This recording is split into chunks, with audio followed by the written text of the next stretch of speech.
Welcome everyone to Exploring Exciting Texts. Thank you for being here. Thank you to BIC for your virtual space and for hosting us. To tell you a little bit about Exploring Exciting Texts, it's an event series that attempts to create a space for conversation about all sorts of things, but the core of the event is that it uses a particular text as a starting point to shoot off on conversations on themes that the texts deal with. So today we are at the second part of our event series called Tasting Life Twice, conceived and moderated by Tanvi Shah.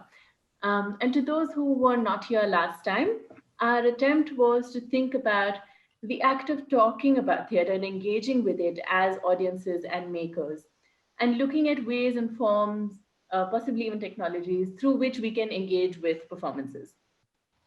Before we begin, I will quickly introduce our speakers for today. We have with us, again, Samik Bandyopadhyay, scholar, editor, publisher, translator. He is the Rabindranath Tagore National Fellow at the School for Arts and Aesthetics, JNU, and a member of the publication committee, Sangeet Natak Academy. We also have Kirti Jain, a theatre scholar and former director and professor at NSD. She has directed several plays and has written for many, many theatre journals and books. She is also a trustee of Natrang Pratishthan. We also have Sharvari Shastry, currently a PhD candidate at the University of Chicago. Her doctoral research broadly focuses on theatre archives and preservation in the Indian context. She's also working on a documentation project of alternative spaces for performance in contemporary India. And finally, we have Dr. Chaitanya Kunte, a performer, composer, and archivist. He is the founder director of ADRA, which is Dr. Ashok Ranade Archives for Performing Arts and Culture. He's also currently working as a professor of music at the Center of Performing Arts, Pune University.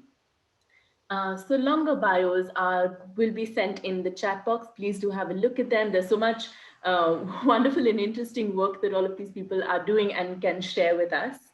Um, the person behind today's wonderful panel is Tanvi Shah, a multilingual theatre maker from Bombay. She has worked among several other things as writer, director, adapter, dramaturg, and documenter and archivist. Thank you, Tanvi, for putting all of this together.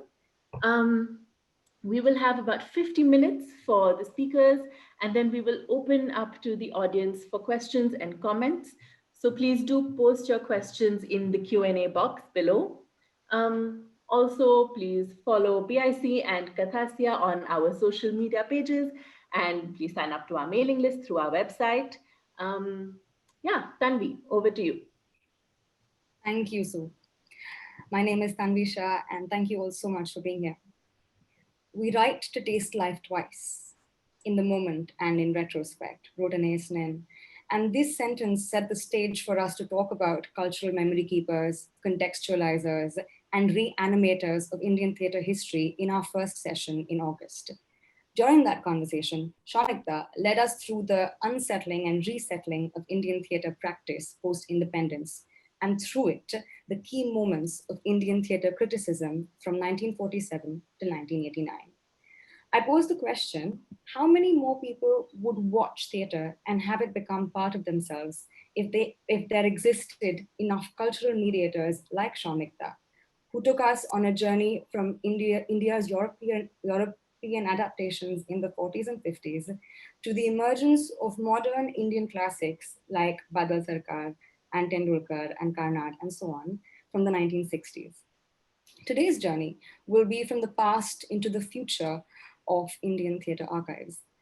The series' genesis was in the idea that Indian theatre isn't fodder for living room conversations because audiences, especially urban audiences, don't feel empowered to talk about theatre critically or engage with it. I believe this is connected in some way to the lack of formal accessible discourse around Indian theatre practice and its criticism. Theatre archives are, I believe, the crucial link from the past into the future of understanding, documenting, and discussing theatre. So, Shomikta, what is India's archiving culture? India's oral tradition for passing down stories and folk tales and myths is often spoken about, but what then is our approach to the institution of the archive? Frankly speaking, we do not have, as far as theatre is concerned or as performing arts are concerned, an archiving culture. Recording, documenting, preserving things for reference later to get a feel of what has been and what we have lost and how to reconnect with that. There's a whole complicated, rich system through which this operates. Somehow, there has been very little awareness of the system, this culture at all in India.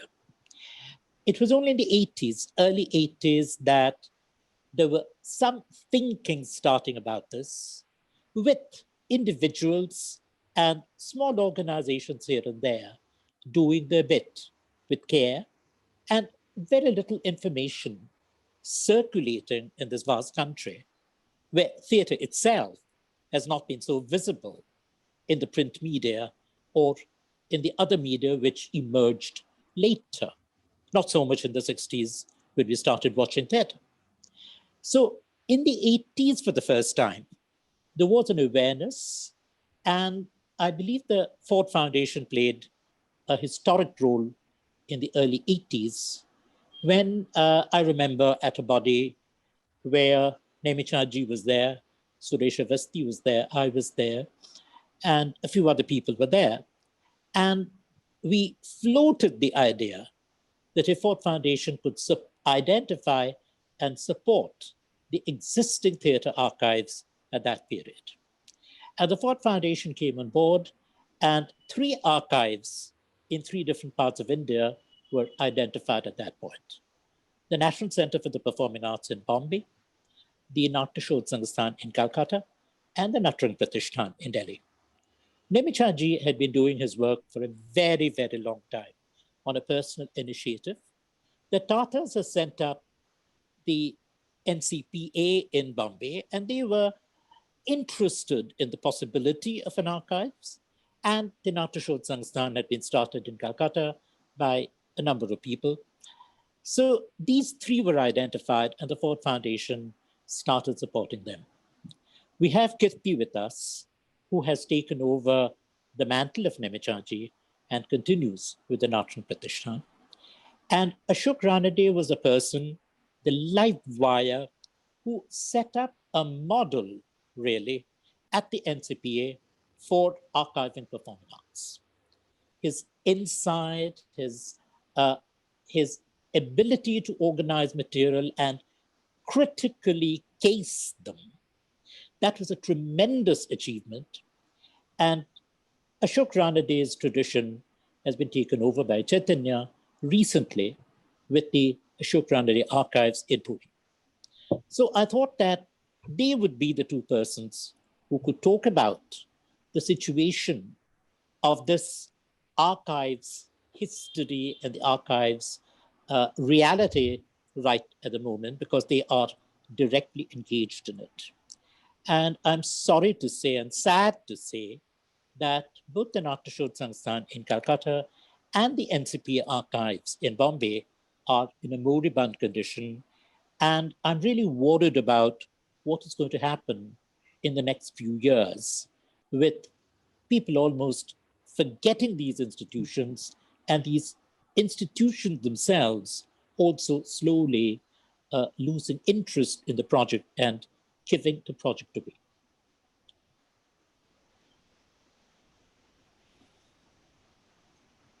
And what your provocation was, I think, in inviting Kirti and Chaitanya here, was to talk about with them the challenges and possibilities that face their archives in Delhi and Pune, and pose the question, what is the future of these archives? And so I wonder if we'd like to bring them on, and Kirti, if you could join us and talk a little bit about Natarang Pratishthan and its genesis and its evolution. Okay. So talking about the Natrang Pratishthan, as Shamik Da has already said, It was, of course, my father's, Nemichenji's personal collection. I remember in our house, huge trunks on another floor, which really had a collection of millions of paper cuttings and journals and things like that, because there was no other space in the house.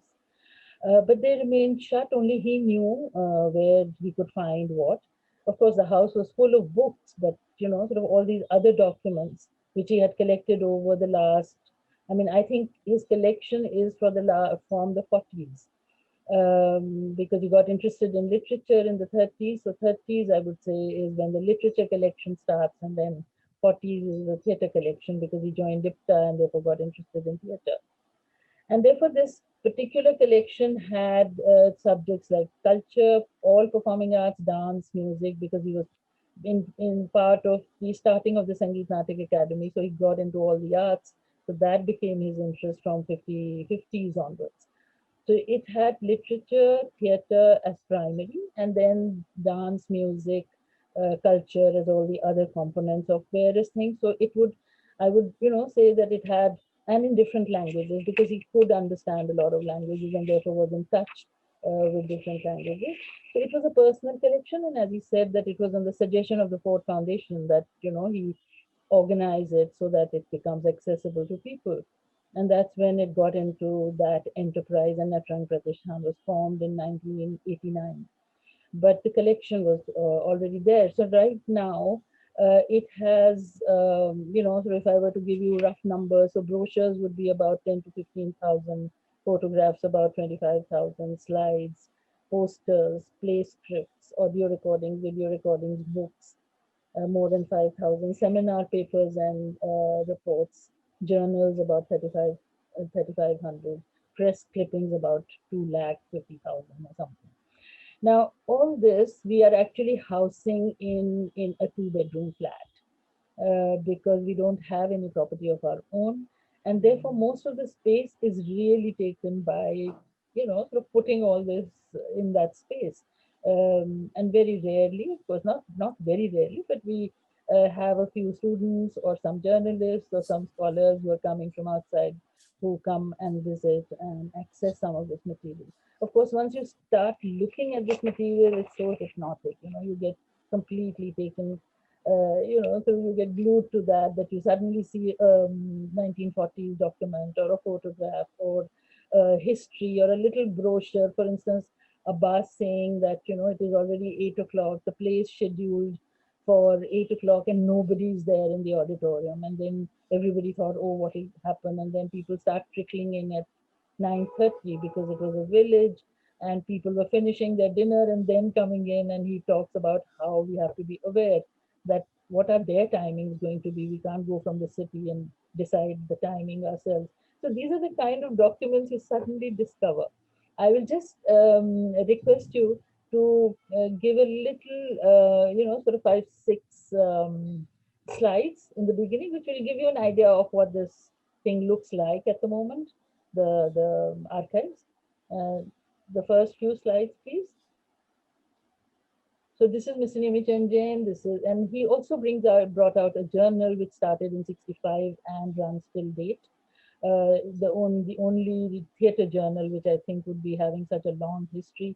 And this actually helped in creating a debate around theatre, about issues to do with theatre, about creating a language for talking about critiquing theatre, because it was a Hindi journal and there was practically no talk about theatre, because Hindi region is not a region which has any great respect for theatre or a great tradition of theatre.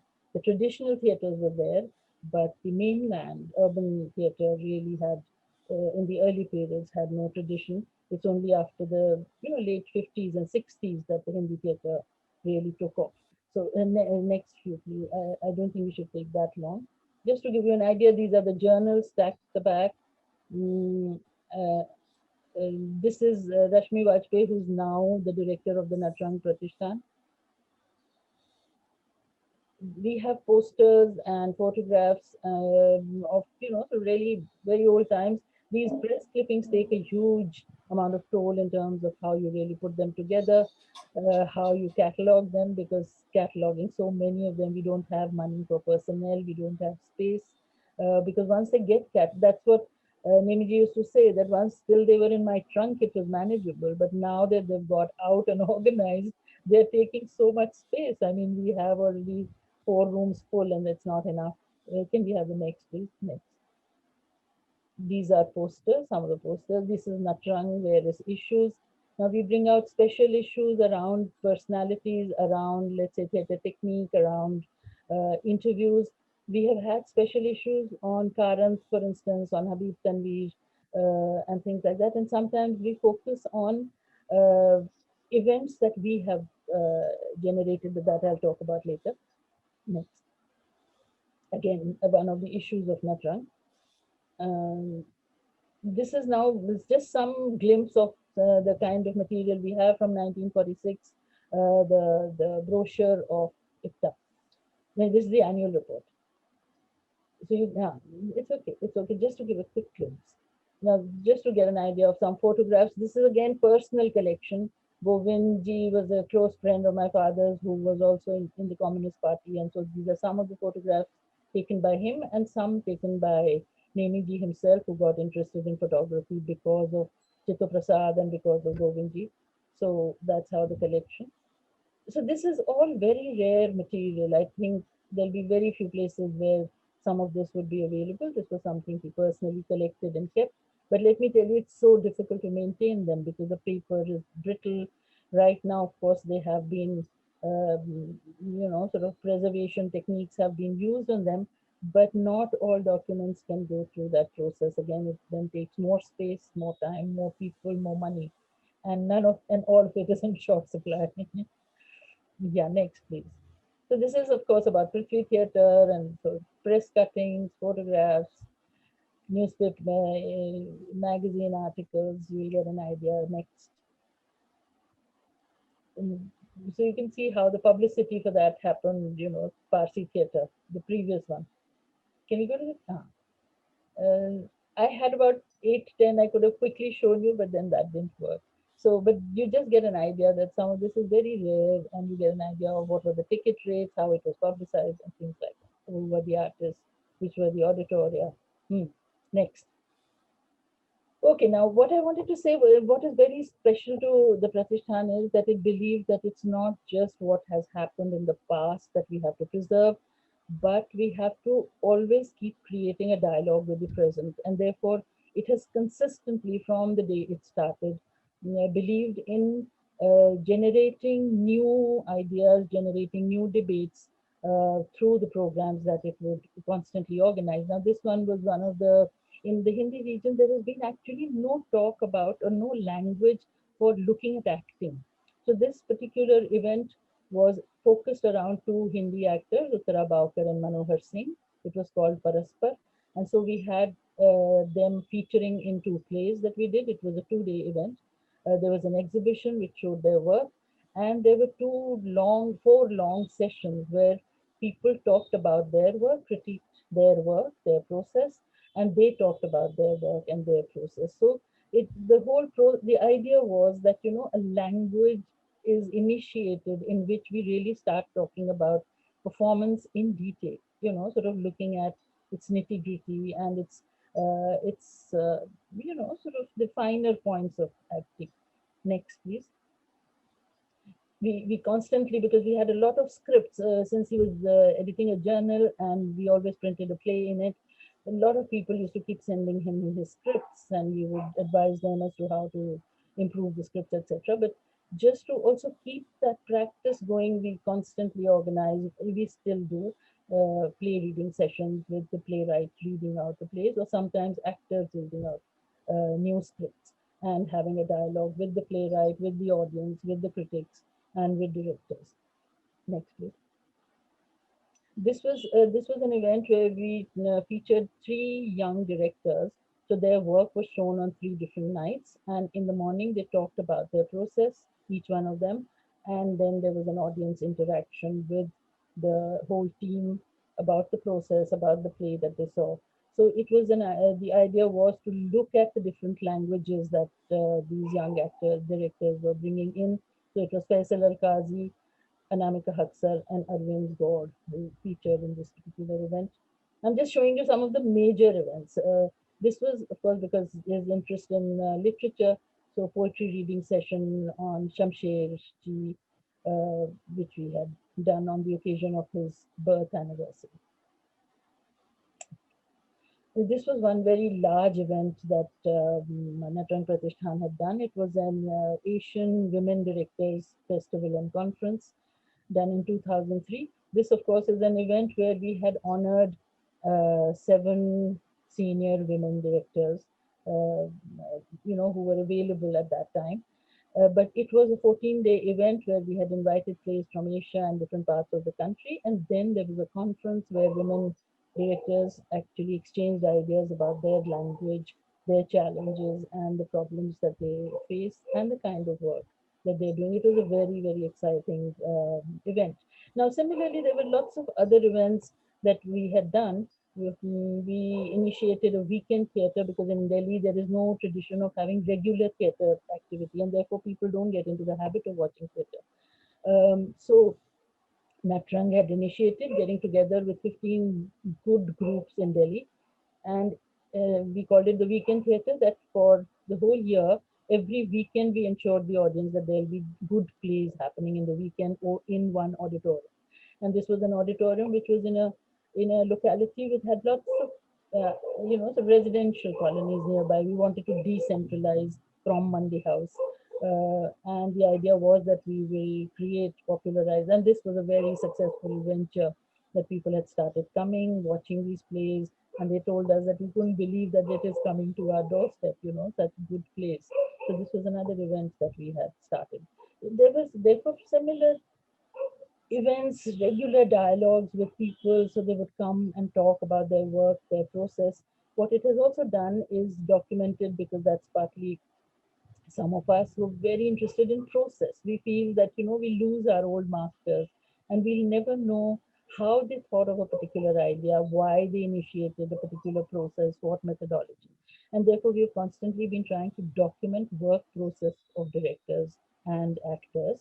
One of the very rare things we have, where Anamika and me, we have gone to Hegadu when Karanji directed his last play, and we actually documented the rehearsal process and the performance along with a very long conversation with him.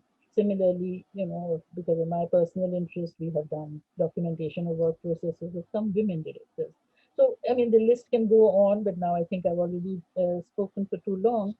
Um, I want to talk about one more idea, that just to be able to create that dialogue, we have started a series called Rang Smaran, which is to do with remembering theatre groups, uh, mm, remembering theatre groups which had, which have contributed to the Delhi theatre, because we didn't have money, so we had to depend only on the local groups.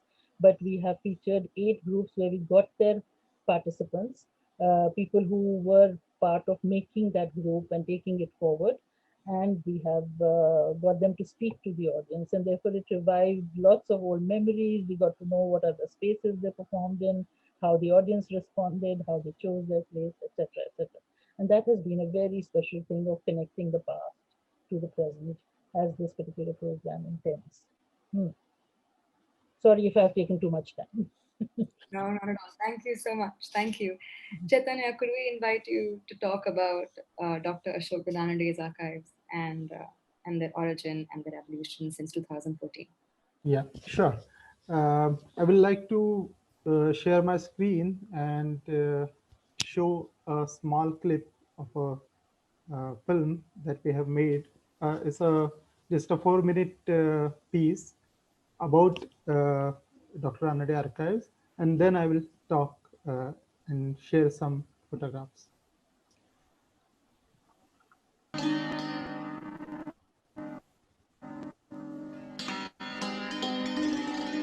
Dr. Ashok Ranade Archives, Pune. Dr. Ashok Damodar Ranade is one of the most renowned names in the field of Indian art music, musicology, and ethnomusicology. His work has had a pronounced impact in each of these fields and has opened new frontiers for research for numerous people after him. Not only was he a multifaceted and versatile artist, but was also a great teacher who has directed innumerable students during his tenures at various research institutes across India. Dr. Ashok Daranade Archives were founded posthumously with the intention of forwarding his work and expansive vision. The archives found their roots and gained shape under the nurturing guidance and tireless efforts of Sri Chaitanya Kunte and his team. They comprise of Dr. Ranade's collections spanning a wide range of fields and rare material painstakingly put together during the 50 years of his ethnomusicological journey, which has been further augmented by donations from all quarters. The collection at the archives today comprises of more than 2,500 books and more than 200 magazines, periodicals, journals, dictionaries, and encyclopedias. To add to all of this, we also house more than 3,000 hours of audiovisual material on cassettes, CDs, and DVDs, Dr. Ranade's own notes, and a huge collection of over 1 lakh press clippings and photographs collected by him.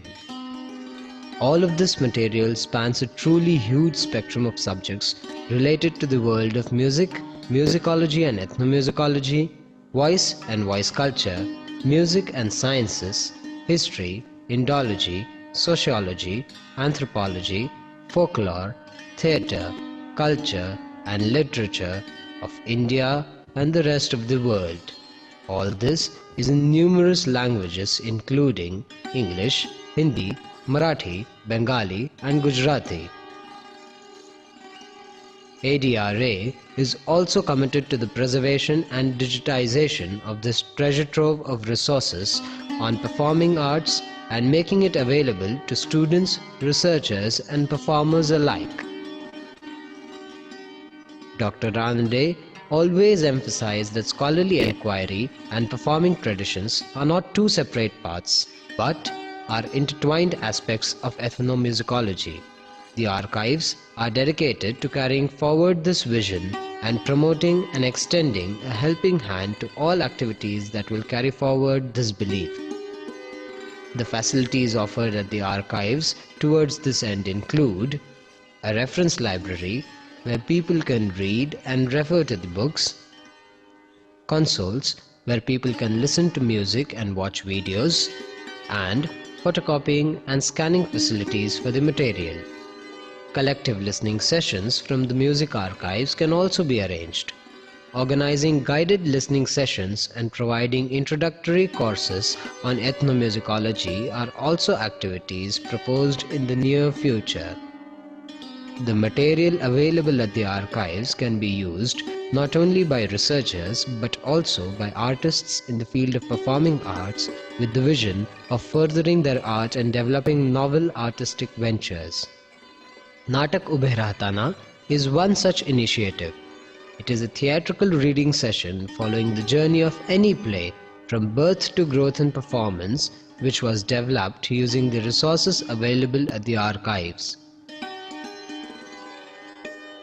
We welcome all music lovers and researchers to come visit us and tap into the great potential of our resources. Basically, this video focused about the music or ethnomusicological part of the archives. Now, I will share another PPT which talks about the theater part of the archives.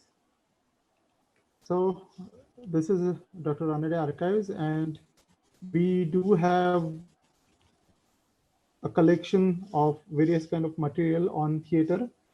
Like there are various books on theater theory in English and other languages like Marathi, Gujarati, Bangla. Of course, we have material on various theater traditions, particularly in India and also out of India. There are various books on stagecraft, theater history.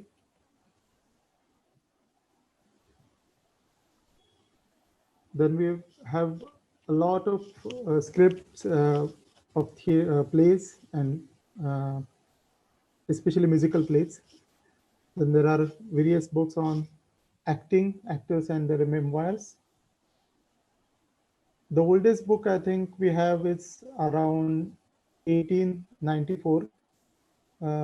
Of course, we have some books dating back to 1888, but most of the material is from the period of post-independent. There are many biographies and autobiographies of theater personalities. Then we also have various kinds of souvenirs. I think Pune has a long history of theater activity because from 1894, when there was a social club, Natya Samshodhan Mandal, which is now known as Bharat Natya Samshodhan Mandir. So we have uh, souvenirs and such clippings from that era.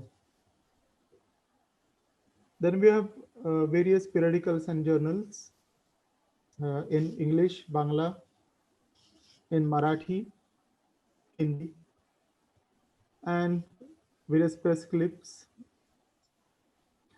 And again, the thing is, our archives is not just archives, but it's instituted under Maharashtra Cultural Center, which is in itself a theater organization um, founded back in early 1960s, and various theater personalities were heading this organization from Josna Bole, and our latest head is Mohan Agashe. So we also have various kind of theater activities and uh, actual performances. So for last 5 years, we are uh, having a series called Performance from Theater, Performance from Archives, in which we invite artists from performing arts like theater, dance, music, and we give a theme, and it is a thematic performance based on the archival material. So in the first year, we did Natak Ube Ratana, theater in making. Then in second year, we had a performance, especially on vocal music, on especially on the uh, forgotten tradition of Thumri from Lucknow. Um, then we had a performance on instrumental music uh, about some uh, music compositions dating back uh, a century. Then last year we had Nritya Gan. It was a Kathak performance, again uh, curated from the archival material. And this year we are having sixth anniversary and fifth program under performance from archive series, which talks about the language and literature in various aspects. This was the last slide. Uh, so thank you. So this is about Ranade Archives, and actually, I must say that it's a very young archives. Just 6 years back, we founded it, and it's not as old as the archives that Kirti ji mentioned. And our collection is basically personal collection from Dr. Ranede's personal archives. Of course, we are having constant updates, and a lot of people are contributing uh, their personal collection to us. So the journey is going on. Thank you. That's lovely. Samik, now over to you. Something interesting came out from both the presentations is that both these archives have been individual initiatives, Nemiji and Ashok, and their personal collections have been turned into archives later on, institutionalized. Now, the danger and the risk associated with this, which was also somehow slipping out of Kirti's observations. How do you carry this forward without support, larger institutional support or state support? The point that Kirti very rightly mentioned was that the space was a factor, and there was really no way within this virtually domestic space that Rashmi and Kirti have converted to this institutional space. How do you extend it? How do you continue the work? And have they been able to, both in the case of Chaitanya and in the case of Kirti, the personal collections have come to a point where they need A, space to expand, B, to develop not just the collection, but documenting the collection, assessing the collection, supplementing the collection, studying the collection closely to annotate and provide all the necessary supportive material, which may not be available in the next 10, 15 years, the way these things rot and just get wasted in the long process. So, how to keep this kind of an institution running and living? That becomes a problem. In the case of the NCPA, there had been a massive corporate support. In the case of uh, Chaitanya's work, at least the Maharashtra Cultural Center has a history of supporting such endeavors, and the facility that they have provided, that I saw only recently, about 2 years back, they are quite adequate, and there is the possibility of further development. But in the case of Natyashotsang, for example, where the state government came forward and provided them with a space to set up a building, even funds, and other funds also came in. So the Natyashotsang has a massive building, a 4-floor building, huge building really, with a lot of empty spaces just lying around. But it has come to a point where there is no growth, no development. It's stuck there. And once the people who are running it, they run off the steam, I don't know what's going to happen. I'm really scared that all this invaluable material from the 1890s to right now, extensive interviews with all major directors, playwrights, original manuscripts, correspondence between the directors and the playwrights that have been accumulated for Bengali theatre, Hindi theatre, Marathi theatre, Kannada theatre, particularly these four. And I don't know what's going to happen to them. They may be just thrown out because a very loose kind of an organization which runs it, they have other interests. They're not committed to this whole question of archives. Even the concept of the archives is not clearly known. Because what archiving really needs is a passion for the material, a passion for the history contained in the material, a curiosity to explore the material, to find out other information, resources out of the given material, not the material alone, and then to document them for posterity so that people can access them. You can't just be an art collector or a performing arts collector. You have to be an archivist. There's a whole different thing about collection and archiving. Even this awareness is not there.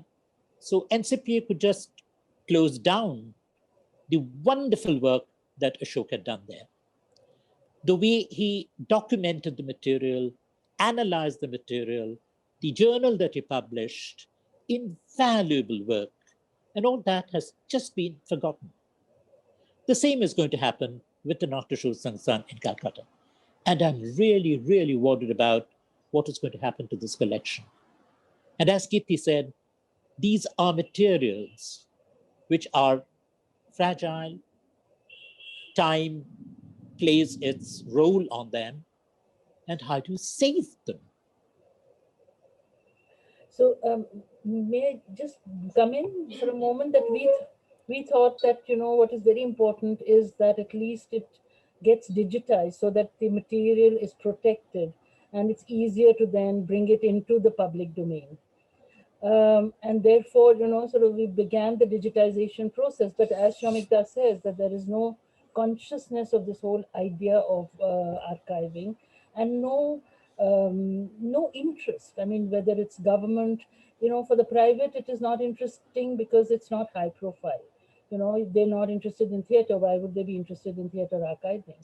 So, and it is not drawing room talk, as you as you rightly put it in the initial thing. So it is a real problem. And the government, when you talk to them, they might be interested in preserving the classical or the traditional, but when it comes to the contemporary urban, it really is just nowhere in their priority. And this is going to become the past very soon. But nobody seems to realize it. So we have begun in sort of with a great deal of intensity this work of digitization. uh, some of the journals have been digitized. Natrang journal itself has been completely digitized, and it's out freely accessible on our website. Plus, our brochures and our photographs have been digitized, not yet fully organized to be put in the public domain. But we are still waiting for some resources to actually digitize the newspaper cuttings and journals, which are really a storehouse.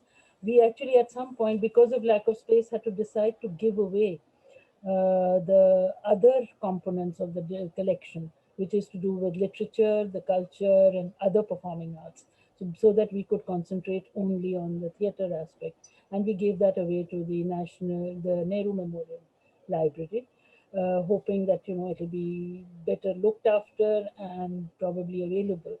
But we also, Natrang also tried to bring out books. So because we were interested in work process, therefore we concentrated on three directors. Satyadev Dubey's book was written by Shanta Gokhale. We gave her a lot of archival material that was available at the Pratishthan. Udyan Vajpayee wrote a book on Pannikar, Ken Pannikar, and I edited a book on Badal Sarkar, again using largely the archival material. And we wish we had more resources even to commission people to do that. This was more an in-house thing. But sort of these are the kind of challenges. As I said, space is a major challenge, and funds and personnel, because personnel, again, how do you get them interested? Like, it's so low profile and it's so tedious, and you need the passion and a personal commitment to the material. But that it is a very valuable material that we need to preserve it somehow, so that the next generation is able to access it and learn from what the others did. I mean, it's just like a magical world when you start opening it. But yes, it needs access and all the resources. We don't know what will be the future, because after our generation, which is personally committed and passionate about it, we don't know what will happen after us. So that is a real worry, as mentioned. So let's hope, and particularly in this region, in the Hindi region, the interest in scholarship in theatre is in any case very low, and therefore it becomes that much more difficult to keep it going. Speaking of the next generation, I'd like to rope in Sharvari Shastri, with whom I've had many interesting conversations about her adventures as a researcher, as a scholar, with Indian archives. So, Sharvari, could you tell us about them and about your practice and your work? Thank you so much, Tanvi. It's such an honor to be in this, panel. I really am not sure what I'm doing here, but but it's really great to hear how these archives are were set up, and it's very different coming from it. And I come purely not as someone who set up an archive, but who has worked a lot in them and really enjoys being and working in theatre archives. I've spent a lot of time at Natrang, and the two-bedroom really does feel like you're in a house with a family, and that you're really literally being consumed by the archival materials as you sit there, because they're all around you. And a couple of thoughts that I have had, having worked a lot, I mean, not so much at the ADRA, but certainly at the Natyashwar Sansthan, Natrang, the NCPA. and another archive that I want to talk a little more extensively about. And I know a little bit more about Maharashtra than other places because I'm from Bombay. But one of the just the patterns that I wanted to sort of throw out as per my observations is one trend that I think we can all be really grateful for at this moment, is that so many archives are privately owned, or theater archives in India are private. They're not government institutions, a lot of them. But we also all aware of what happens when things are privately owned, especially when they are corporately owned in the way of the NCPA. So what Shomika was just referring to is, so the NCPA is an interesting place because it has a library, which is sort of one part of their theater collection, and then there used to be what was called the Theater Development Center, which was set up in '86, if I'm not wrong, by Ashok Ranade. And it was like a phenomenal enterprise, right? Because it was all done with the express intent of actually conducting interviews and being very contemporary in scope. So conducting interviews with current practitioners, documenting their work, and Chetan Datar, Shubda Shilke, lots of Vaman Kendri, lots of people have worked on this project. And so the NCPA has this like back room where these things were stored in files. And over 2019, what happened over the summer is that they suddenly realized that they need space for office, because NCPA is fundamentally a corporate organization. And so this collection of the archival material, which is anyway invisible because it's not where you sit. As a researcher, you don't go and sit in the archival rooms. It's a private space. You go and sit in the library. So it's invisible. You don't know what's there. There's no catalog for those. You ask and you get, if it's there, you get it. And those were all stored away in a go down. Now we know what's going to happen if a bunch of old papers and files are going to be stored into a go down in the middle of a Bombay monsoon, that to the monsoon that was last. So effectively they're destroyed at this point. And so that one really makes one think about how is it possible that something that has been collected totally from like kind of public sphere, right? It's been collected through a kind of an initiative. It's been brought together in this entrepreneurial kind of way, and now it's just like it can just silently be put away somewhere and there's no one to question it. So that's just the one point I want to raise about private ownership. But the other thing that I really want to say is this issue, what seems like a logistical issue of cataloging, that things are just expansive and it's really difficult to catalog when that is not coming from a space that is grounded in certain kinds of I think passion or motivation or ethical let's say commitments. It can become a real space for cultural gatekeeping. And I'll tell you what I mean is because one of the spaces that I went to and did a lot of work at is this really actually extraordinary archive, which is in Talegaon, near Talegaon, called the Ramnath Pandit Center for Fundamental Research in Indian Theatre. And that place, it's, Tanvi, and I'm sure everyone in this panel knows much more about it than me. And I spent like several weeks there working. I just wanted to show you, because I don't want to bias anyone, but look at the brochure for this place. I just wanted to, and it says save culture, save nation, etc. There's a very clear ideological bent behind this archive. And and the thing in India is, tomorrow if you go and I say I want to start an archive, and you know me personally, and you say, my ethics are very sound and I'm going to preserve this, and people will give you material, right? No one wants to. So you say my friend has this, it's my grandfather's collection, I don't want to be responsible for it, I'm so glad there's an institution doing it, here, take it. So in a similar ways in which this institution has been set up, it's been around since 1981. Now there's no catalog for it. There's absolutely no way to know what's in the archive. Even when you're in there, just the amount of material is so overwhelming that there's just no way to find out, right? Like, I mean, of course you would say Natrang has issues with cataloging, but they actually have a very extensive card catalog. It takes a while to look through it, but it does exist.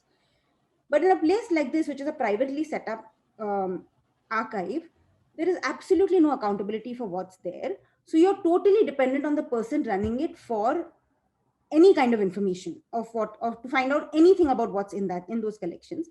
And then so much of it then depends on the personal politics, the personal kind of outlook of that one person running that archive. In which case, in this case, I'm going to be very frank, it was very evident that my very clear class and caste background that is evident from my name is what gave me access to this archive. Like, there's absolutely no illusion. And that was very evident in the conversations that I had over with the person who's running this archive over 2 months.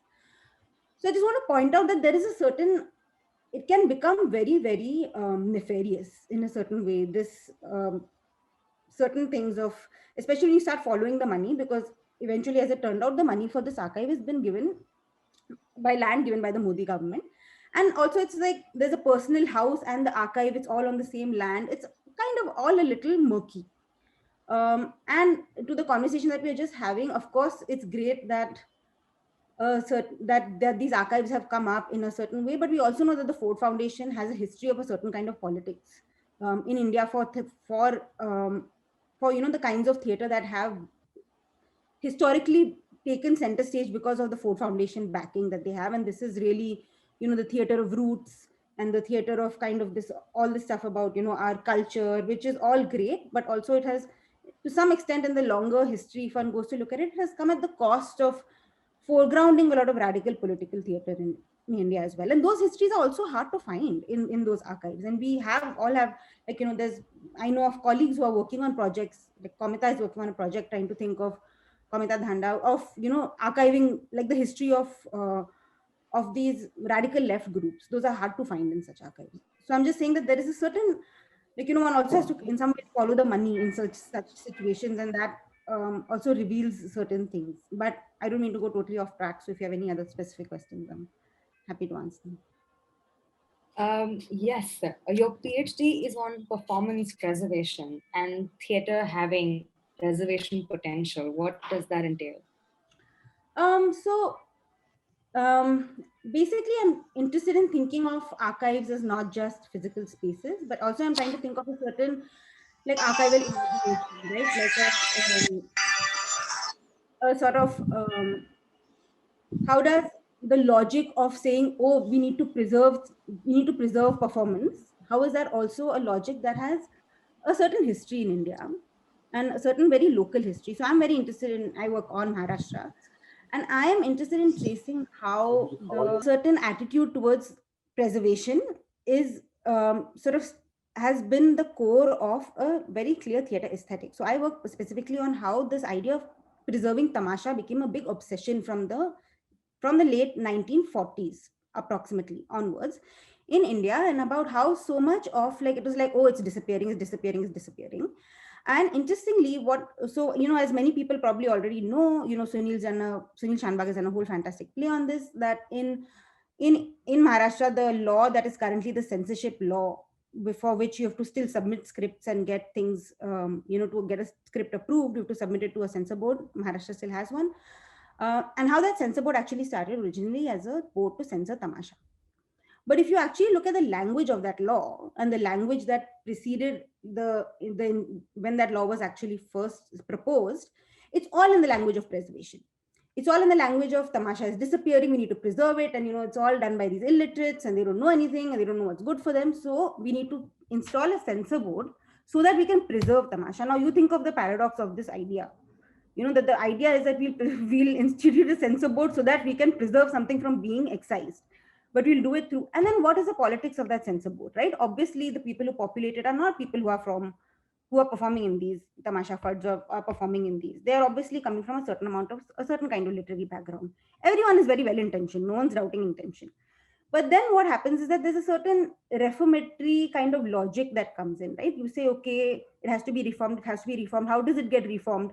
Things get refined. What happens when things get refined? You replace the demographic of people who are performing in it. So it's an art that has historically been performed by people from, say, so-called lower castes or whatever. You suddenly say, no, the way to, like, we have to make it popular. This is also, like, this is our first instinct, right? We say, oh, something is disappearing, we have to make it popular.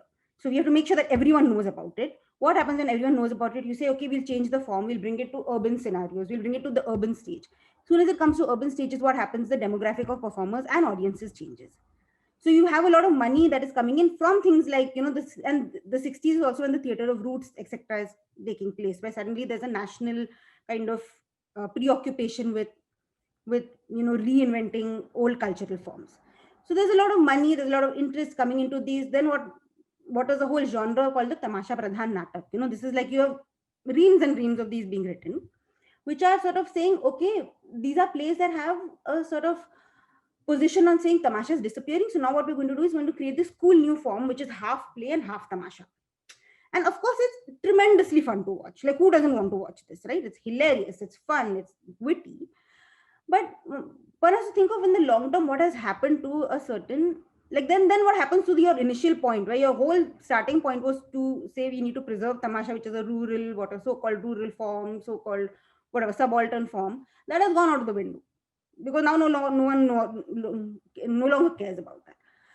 So I'm in my in my PhD, I'm trying to trace the sort of this idea of preserving Tamasha as a very important conceptual sort of conceit that has really been a very important foundation for how both the aesthetics and the kind of archival logic of theater, especially Maharashtra, but I think they're broad patterns. But yeah, I can talk about more specifically if anything is of specific interest. And to kind of tie this back into our conversations on theatre criticism, you mentioned that in Tamasha's tradition, there is a culture of theatre responding to theatre instead of critical writing responding to theatre. No, that's not what I meant. No. I'm not making any claims about Tamasha theatre. Frankly, I don't think I have any right also. I am talking about more about that this particular form of plays where you have a whole, like, if you're not looking at archives and you're not looking at journals, if you just look at a bunch of plays that get written from, say from the 60s to from 61 to 2015, you see a certain kind of imagination of plays responding to plays becoming being thought of as really as sites of preservation. And so those are being, so you are writing plays saying, so, like, let me give a specific example. So in 1965, there was a very famous play that I'm sure many of people who are in this have watched and read about and heard about, called Vichha Mazi Puri Kara. It was huge. And that was one of these first, Tamasha plays. The whole idea of behind the play was that it's being written to basically as a way of saying, how do we popularize Tamasha? How do we tone down the eroticism? How do we, make it amenable to basically to urban audiences? And what happens after that is that it's a phenomenon, like unbelievable success. People are coming to watch it 17 times, 18 times, 20 times, whatever.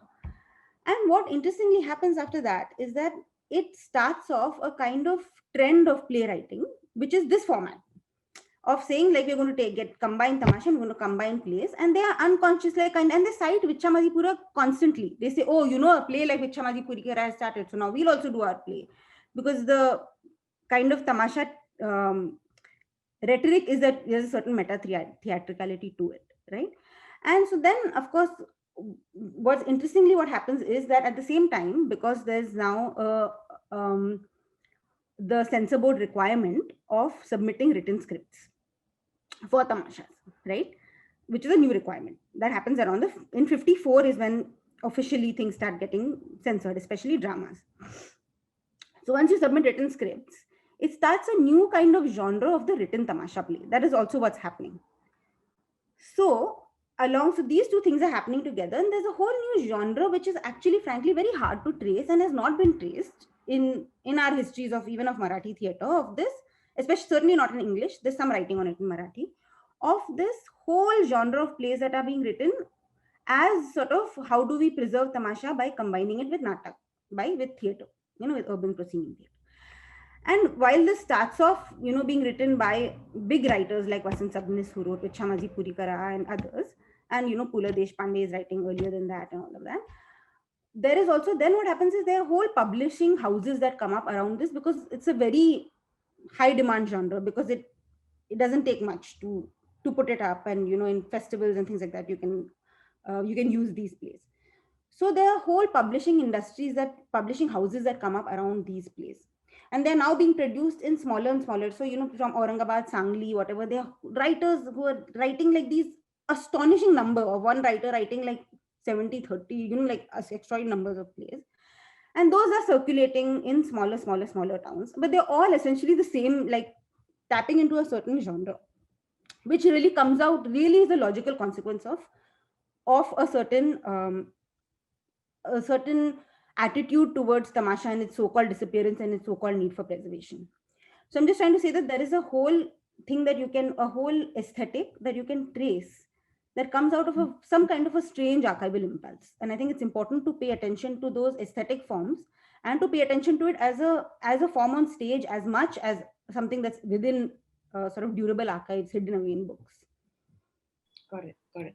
And I would love to talk also about what we discussed earlier with the glut of social media, and whether it replaces the need for a curatorial voice that spurs conversation. But we'll come back to that. What we can now do is start taking a few questions. So for those of you who send them, thank you, and we'll address them now. Shamikta, we have a question.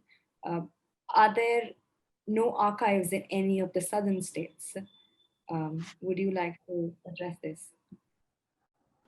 I'm not aware of any. And as I told you, when the Ford Foundation first came forward to support, we looked out for one center in the south, because the idea was that if the 4 zones could get 4 centers, we couldn't find any. But as far as I'm aware, Sadanand has done some work in storing a lot of material at Chandralekha's estate. And there are the germs, at least, of a rich archives. But again, it's Chandralekha's own collection, which can develop into a larger thing with somebody like Sadanand running it. So there is just a possibility that I know of, and I'd be very keen to know of other such ventures or initiatives in the South. The archive that maybe there are some material available at Ninasam, which is in Hegadu. Yes, of course.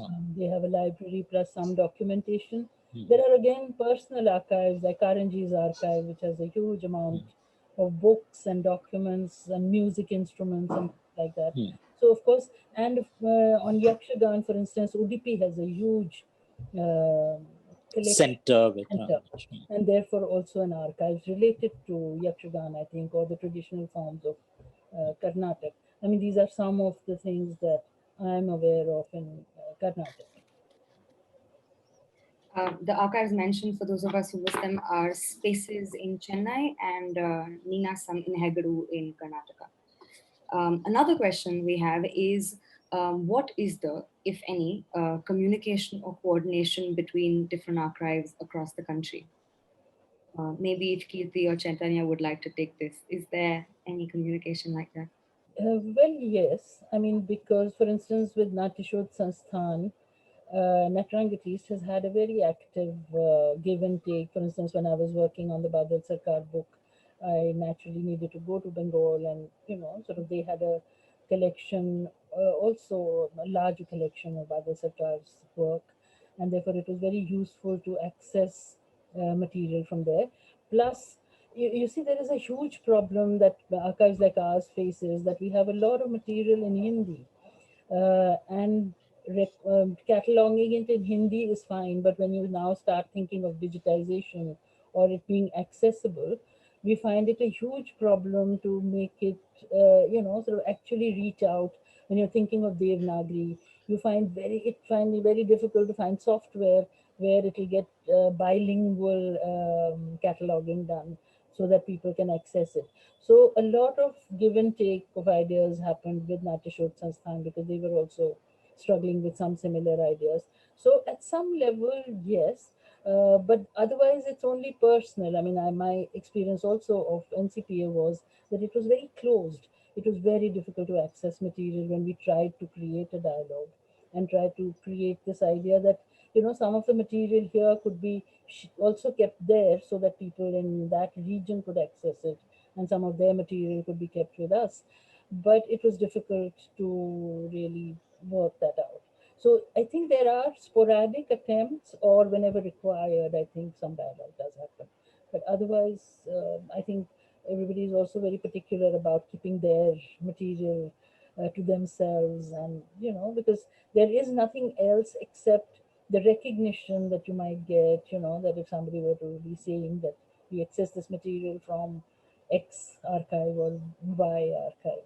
So people are protective about their material also. And I understand. I understand.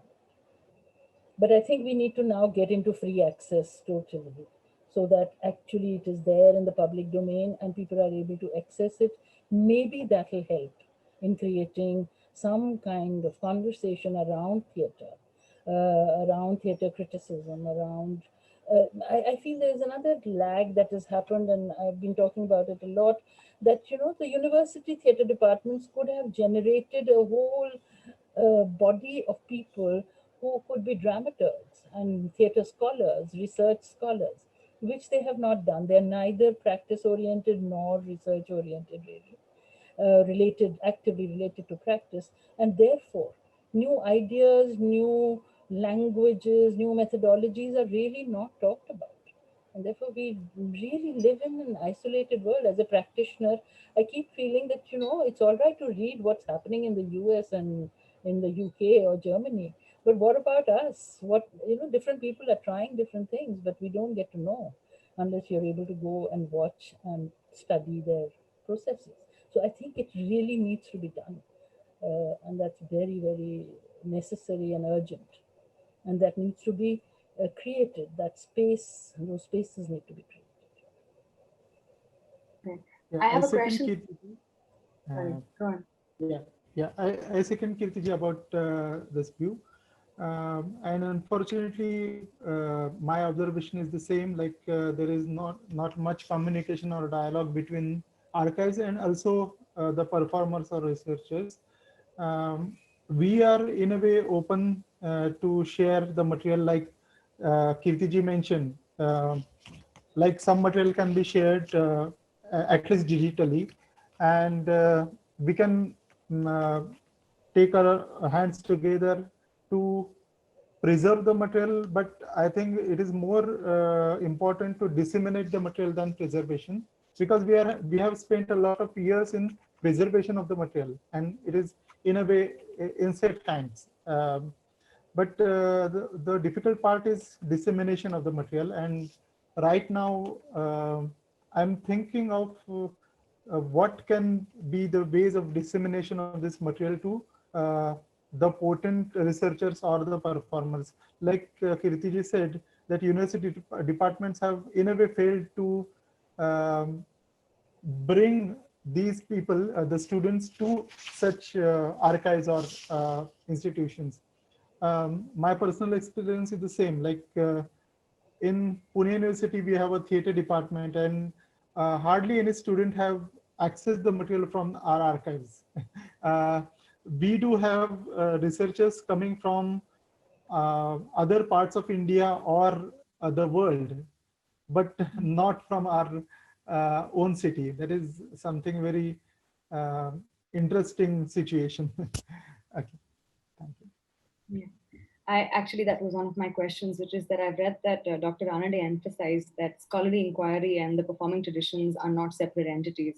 So my question to you is going to be, what role do the ADRA archives play in the contemporary Pune theatre landscape and vice versa? And also, apart from researchers, I read that you said in an interview that it is commonly believed that archives are only visited by researchers. We want to break this myth and make it more interactive and open to connoisseurs, enthusiasts, and anyone interested. And I'm hoping that at this talk currently, we have not just theatre practitioners, but also connoisseurs and enthusiasts. So my question to you would be, what has the relationship of these connoisseurs and enthusiasts been to your archives, and how have you built this audience? Yeah, we actually have a program, a monthly program called Kana Mantra, in which we have some thematic presentations or readings of plays or some relevant material. And we also feature some audiovisual material from our collection. And surprisingly, connoisseurs or uh, theater lovers in Pune do visit our archives for that monthly sessions. We usually have that monthly session on the fourth Sunday or Wednesday. And there is a good response to this activity.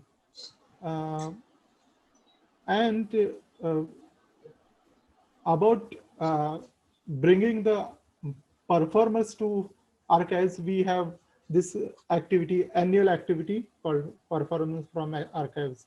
So in these two ways, we are trying to link the connoisseurs and the performers with our archives.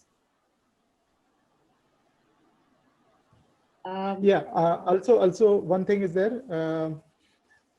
We have our Facebook page, and we usually have a post on a specific theme. So it's not just about theater. There are many themes like music, culture, languages, etc. But we have so far done a post on lamps in performance or headgears in theater, folk theater, or symbolism in theater. We did special features on Radhesham Kathavachak and Badal Sarkar, or the performances, theatrical performances of Ramayana.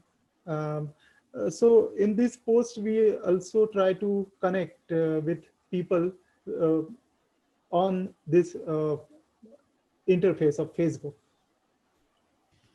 Lovely, thank you. We have questions. Is lack of state support the root cause of everything? And another question, which is there must be some overlap between the material between different archives and a huge opportunity for theory forming. Is there a dearth of funding?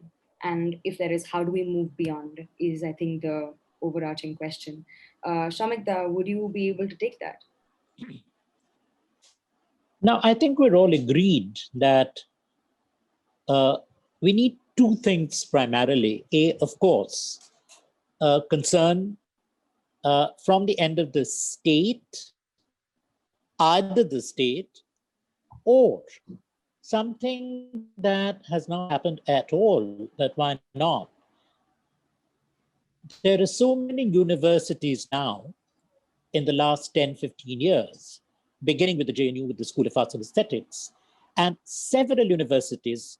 I think there should be at least, I know of about 20 odd universities that have schools or centers or departments of the performing arts.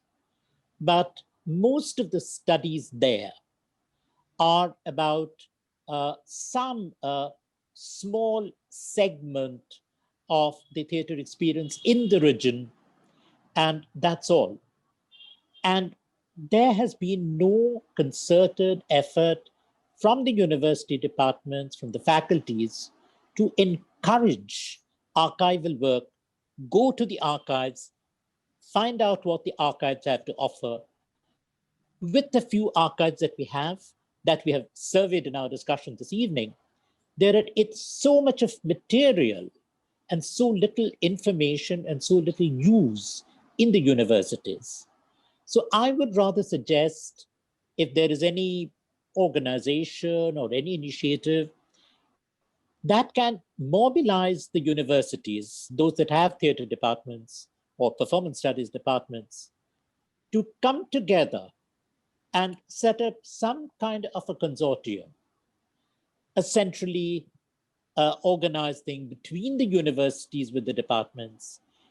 They have so much of international connection, so much of going from here to international congresses all over the world, but no concern about the archives in the country. So if the universities from the departments could take this initiative, have a kind of consortium, try to connect and link these few archives, as we found out there should be about 7 or 8 at the most in the country at the moment, from whatever information we could discuss this evening, at least to provide support, make the material digitized and brought over also to the universities so the universities can access them, and the universities invest in this operation seriously rather than wait for an indifferent state which spends barely 1% of its budget on culture anyway.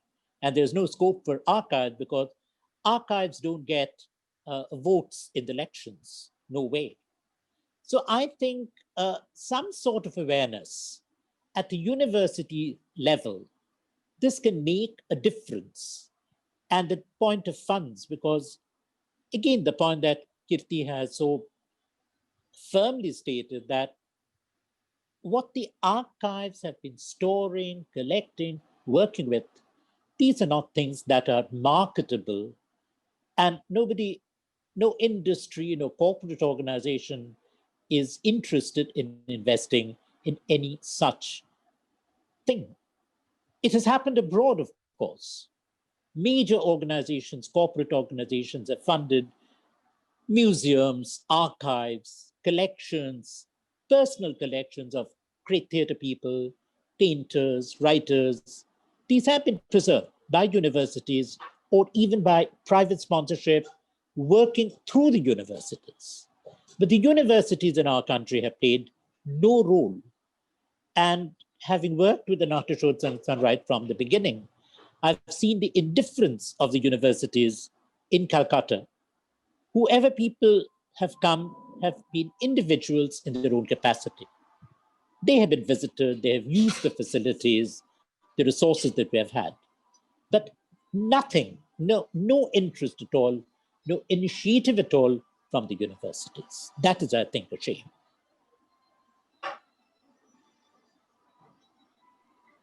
Thank you. We have a question for Sharvari, um, which is, what was your inspiration to pursue your PhD in theatre archives and Tamaasha? Has your perspective changed with time? And I would like to add a little bit to that is, could you talk about the lacunae of critical discourse that you've encountered around the idea of the folk, which you in our earlier conversation referred to as an empty category because of the lack of academic material and its subsequent exploitation and overusage and so on? Sure, thanks, Tanvi. And in terms of inspiration, it was really much more of a confusion because I used to work with this organization called the India Theatre Forum, which was very active for a few years, and a large part of my job was actually scanning a lot of documents. We were trying to create a website, and I had this great thrill. I was like, yeah, I'm scanning this, and then I did a bunch of these things where I used to go somewhere and I used to document, and I never knew why I was doing it. I said, okay, where is this all going, who's reading it? And simultaneously I used to also for a brief time edit the Prithvi Theatre newsletter. So I was also very interested in thinking about how does the newsletter become a kind of record of theater activity. And that was a very practical concern. I was editing it, I had to think about it. I said, oh, do we have a certain kind of future orientedness when we are publishing these magazines? How should we think about future audiences? How should we think about storing these? And these were kind of vague ideas that I had when I started doing my PhD, which was initially going to actually just be on theater magazines. And as I started looking into it, and one is, of course, that many of the big theater magazines, like especially Rang Varta and Natrang, were actually connected to archival institutions. And I more and more got interested in thinking about about this, about archiving in general and theater archiving. And I realized that I could actually I didn't have to find an excuse to work on theater archiving. I could just work on that. Um, and the other thing that simultaneously happened is that someone who's interested is from Bombay, is interested in a very urban proscenium kind of history. That's my life. I have no connections to anything else. I suddenly found that I really am keep coming across this thing about the folk, like the 60s and the 70s is full of this reference. And I was just really interested in trying to think about, okay, on the one hand, we have a history of archiving that begins in India, like Shomikda was talking about, around the 60s, 70s, 80s, right? This is when this kind of, around the 70s, 80s. And on the other hand, we also have this like kind of preoccupation with folk forms that also begins around the 70s or the 80s. And my instinctive sense is that there has to be a connection. Like somewhere these two things have to somewhere connect. And so my attempt in my PhD really, and my general interest, is to try and think of, okay, how has a certain archival imagination in India been shaped by this sort of preoccupation with so-called folk forms? And what is the genesis then of this preoccupation with folk forms? And the reason I called an empty category is not at all by meaning that the folk forms and themselves there's a rich tradition of art in India that I do not want to ever claim to have any expertise on. But I am just interested in trying to think of how this category of folk is used very uncritically in our theater discourse. I think in terms of, we don't really ask who has the right to speak about certain forms. I'm not really interested in writing about Tamasha at all. I much more write about how Tamasha is being in some way appropriated and reperformed in urban contexts, on urban stages specifically. So I'm just my interest in and then there's a lot of literature on this. There's not an original thought, like in terms of the relationship between sort of, on the one hand, the Ford Foundation coming into India, the sort of how also a certain kind of global interest in India, and then how does the folk then become a kind of almost a self-exoticizing kind of rhetoric that Rustam Bharucha has written about it, and a bunch of people have written about it. There's nothing much more for me to contribute on that particular thought. But I do think that there is a relationship between this kind of how the folk gets deployed in certain strategic ways by people who may or may not have anything to do with them, and this sort of I think um, this the way we think about archiving as an idea, and it's performance preservation generally, not just physical archives. I hope that makes sense, but I can also clarify more. Yeah, I think so. Um, we'll kind of wind up and kind of come to our closing comments now. And I think I'm going to pose a question to both Kirti and Chaitanya, which is how do you wish future generations to engage with your archives, and what should be their takeaways? Because I know, Kirti, that you recently did a kind of festival in which you worked on oral history documentation, and you said that the idea was for it to be for posterity. And Chaitanya, I know you did Recherche Tumri in 2017, and the idea was to revive and reconstruct archival material and turn it into a performance. Um, so within both of your spaces, I think you're trying to pass the parcel and pay it forward. And how would you like people to engage with your archives? And yeah, and I think that's my question for you.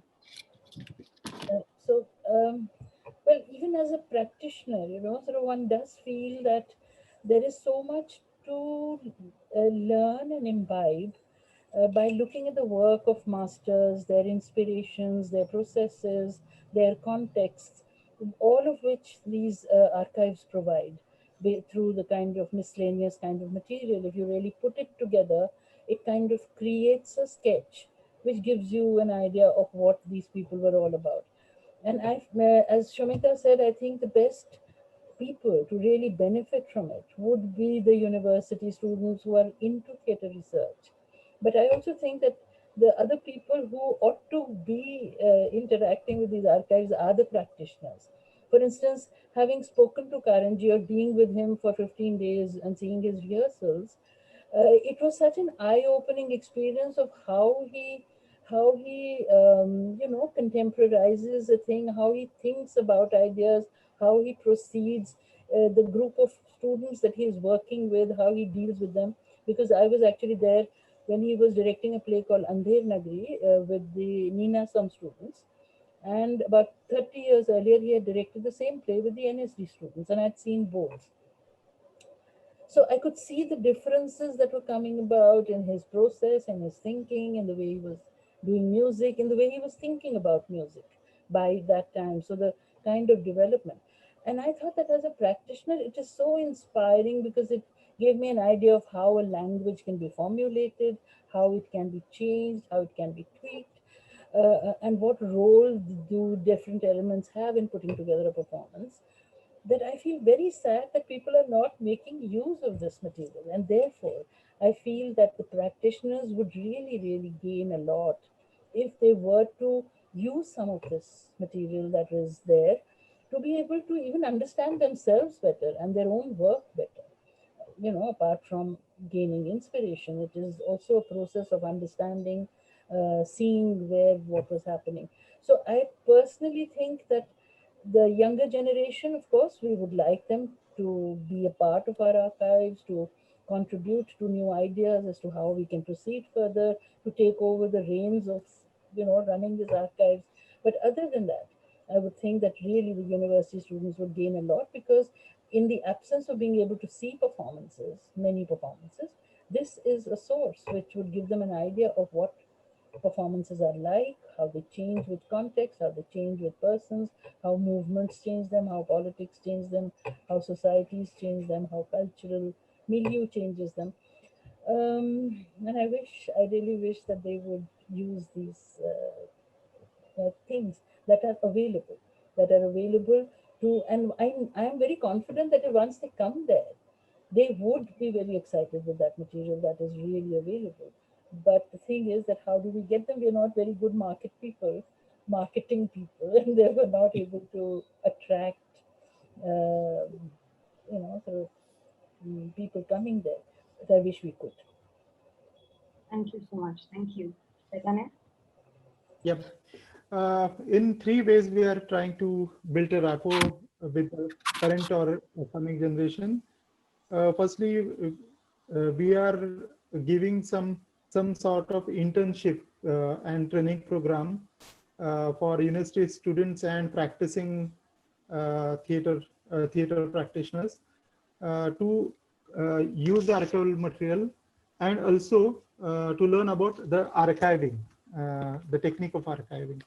Secondly, we are asking university students like who are pursuing bachelor's or master degree from Pune University or other universities in vicinity of Pune to come to our archives for say their projects and master's internships.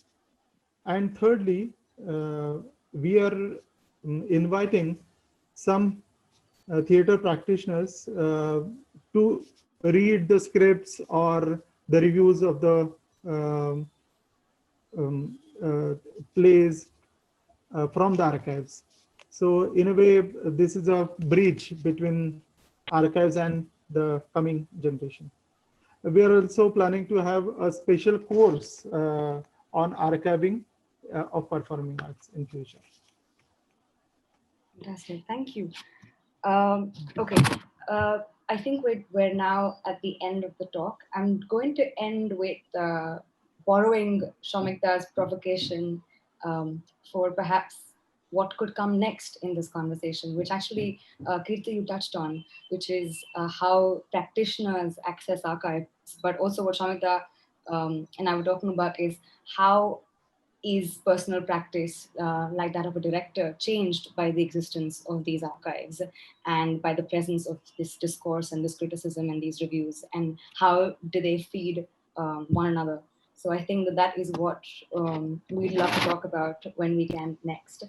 But thank you so much for being here, all of you. And thank you, Shamikta. Thank you, Sharvari, Kirti, Chaitanya. Thank you, DIC and Vidhasya.